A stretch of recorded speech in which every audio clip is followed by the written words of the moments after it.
Of Bosnia کے بعد یہ سلطنت عثمانیہ کا حصہ بن گیا۔ عثمانی دور میں اسلام پھیلا، مساجد، پل اور بازار تعمیر ہوئے جن کے آثار آج بھی نظر آتے ہیں۔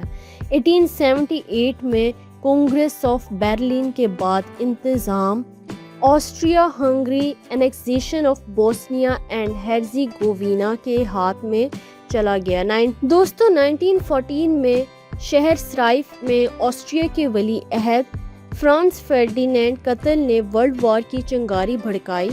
بعد میں بوسنیا یوگوسلاویا کا حصہ بن گیا۔ 1992 میں اس نے آزادی کا اعلان کیا، لیکن اس کے فوراً بعد بوسنین وار شروع ہو گئی۔ یہ جنگ جدید یورپ کی سب سے خونریز جنگوں میں شمار ہوتی ہے، جس میں لاکھوں لوگ متاثر ہوئے۔ 1995 میں ڈائٹن ایگریمنٹ کے ذریعے جنگ ختم ہوئی اور ملک میں امن قائم ہوا۔ آج بوسنیا اپنی تاریخ، ثقافت، خوبصورت قدرتی مناظر اور مختلف مذہب و قومیتوں کے امتزاج کی وجہ سے دنیا بھر میں منفرد مقام رکھتا ہے۔ دوستوں، بوسنیا کے لوگ، آبادی، تعلیم اور کام۔ بوسنیا کی آبادی تقریباً 32 لاکھ افراد پر مشتمل ہے۔ یہاں 3 بڑی قومیں آباد ہیں: بوسنیاکس، سربس، کروسٹ۔ ملک میں اسلام، عیسائیت اور آرتھوڈاکس عیسائیت کے ماننے والے لوگ رہتے ہیں، جس کی وجہ سے یہاں ثقافتی تنوع پایا جاتا ہے۔ تعلیم کو بوسنیا میں کافی اہمیت دی جاتی ہے اور شرح خواندگی 95% سے زیادہ ہے۔ ملک میں کئی اچھی یونیورسٹیاں موجود ہیں، جن میں یونیورسٹی آف سراجوو سب سے مشہور سمجھی جاتی ہے۔ نوجوان بڑی تعداد میں اعلیٰ تعلیم حاصل کرتے ہیں، خصوصاً انجینئرنگ، طب، IT اور کاروباری تعلیم کے شعبوں میں۔ رہن سہن نسبتاً سادہ اور خاندانی نوعیت کا ہے۔ لوگ اپنے خاندان اور دوستوں کے ساتھ وقت گزارنا پسند کرتے ہیں۔ کیفے کلچر بہت مقبول ہے اور لوگ اکثر کافی ہاؤس میں ملاقاتیں کرتے ہیں۔ دیہی علاقوں میں روایتی زندگی، جبکہ شہروں میں جدید یورپی طرز زندگی زیادہ نظر آتی ہے۔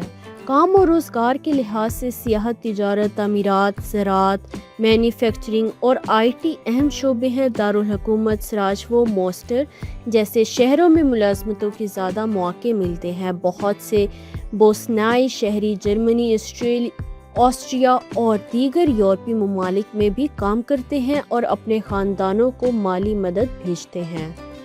دوستوں، بوسنیا کے خوبصورت شہر اور مشہور عمارتیں۔ سراجوو بوسنیا کا دارالحکومت سرائیو اپنی تاریخی گلیوں، مساجد، گرجا گھروں اور عثمانی و یورپی طرز تعمیر کے امتزاج کی وجہ سے مشہور ہے۔ اسے یورپ کا یروشلم بھی کہا جاتا ہے، کیونکہ مختلف مذہب کے عبادت خانے ایک دوسرے کے قریب موجود ہیں۔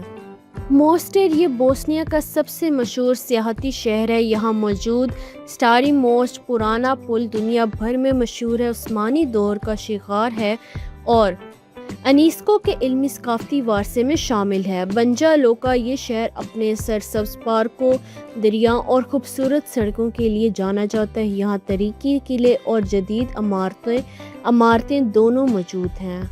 بلاگج یہ ایک چھوٹا مگر انتہائی دلکش مقام ہے، جہاں پہاڑ کے دامن میں واقع بلاگج تیکچا سیاحوں کی توجہ کا مرکز ہے۔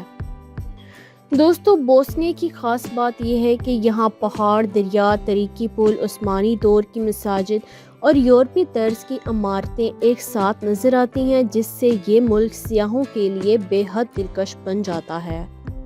اور دوستوں، بوسنیا میں پاکستانیوں کے ساتھ عمومی طور پر رویہ اچھا اور دوستانہ سمجھا جاتا ہے۔ یہاں کے لوگ مہمان نواز ہیں اور غیر ملکیوں، خاص طور پر طلباء اور مزدوروں کو احترام سے دیکھتے ہیں۔ پاکستانی کمیونٹی کی حالت۔ بوسنیا میں پاکستانی طلباء بھی موجود ہیں، خاص طور پر یونیورسٹیوں میں، میڈیکل اور انجینئرنگ وغیرہ۔ کچھ پاکستانی کاروبار اور چھوٹے کاموں میں بھی شامل ہیں۔ کمیونٹی نسبتاً چھوٹی ہے، اس لیے زیادہ تر لوگ آپس میں رابطہ رکھتے ہیں۔ کام اور مواقع۔ کچھ پاکستانی تعمیرات، ریسٹورنٹس اور چھوٹے کاروبار میں کام کرتے ہیں۔ یورپ کے دوسرے ممالک کے مقابلے میں بوسنیا میں نوکریاں کم ہیں، لیکن زندگی نسبتاً سستی ہے۔ کئی لوگ یہاں سے بعد میں جرمنی یا آسٹریا جانے کی کوشش جاری کی کوشش بھی کرتے ہیں۔ مقامی لوگوں کا رویہ عام طور پر دوستانہ اور نرم مزاج ہوتا ہے۔ اگر آپ عزت اور مقامی قوانین کا خیال رکھیں تو لوگ بہت تعاون کرتے ہیں۔ بڑے شہروں جیسے سراجپور میں غیر ملکی زیادہ ہونے کی وجہ سے ماحول مزید کھلا ہوا ہے۔ چھوٹے شہروں یا دیہات میں غیر ملکی کم ہوتے ہیں، اس لیے وہاں لوگ شروع میں تھوڑا ریزرو ہو سکتے ہیں، لیکن بدتمیزی یا نفرت عام نہیں ہے۔